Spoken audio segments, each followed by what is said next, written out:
معزز ناظرین دوستوں، آج ہم تقوی کے حوالے سے بات کریں گے کہ تقوی شریعت میں دو معنوں کے لیے استعمال ہوتا ہے۔ پہلا معنی یعنی ڈرنا اور دوسرا معنی یعنی بچنا۔ لیکن تقوی کا جو مقصدی معنی ہے یعنی بچنا، جس طرح ہم گناہوں سے بچتے ہیں، وجہ ہوتا ہے، سبب ہوتا ہے، وہ ہے اللہ سے ڈرنا۔ ڈرنے کی وجہ سے ہم اللہ رب العزت یعنی گناہوں سے بچتے ہیں۔ تو تقوی کا جو تعریف بنی وہ یہ ہے کہ اللہ کے خوف کی وجہ سے منکرات کو چھوڑ کر اعمال صالحہ پر عمل کرتے ہوئے، اس کا نام تقوی ہے۔ جس طرح ہم ایک مثال دیتے ہیں کہ مثلا آپ ایک راستے پر جا رہے ہو اور راستے کے دونوں طرف خاردار راستے ہیں اور راستہ بھی تنگ ہے۔ اب آپ اپنے کپڑوں کو، اپنے جسم کو بچاتے ہوئے آگے بڑھو گے۔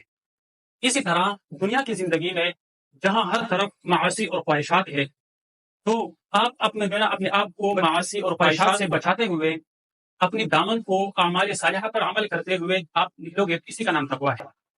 تقوی کے بارے میں قرآن کریم اور احادیث مبارکہ میں بہت سے آیات کریمہ اور احادیث مبارکہ وارد ہوئے، جیسا کہ اللہ رب العزت قرآن کریم میں فرماتے ہیں الا ان اولیاء اللہ لا خوف علیہم ولا هم يحزنون الذين آمنوا وكانوا يتقون لهم البشرى في الحیاة الدنیا وفي الآخرہ۔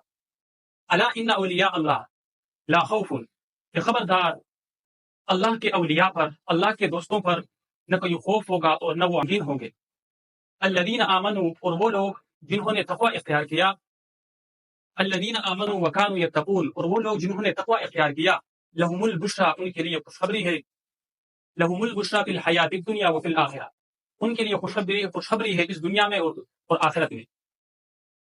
دوسری جگہ پر اللہ رب العزت فرماتے ہیں ان اللہ مع الذین اتقوا والذین هم محسنون، بے شک اللہ رب العزت ان لوگوں کے ساتھ ہے کہ جنہوں نے تقوی اختیار کیا اور وہ نیکوکاروں میں سے۔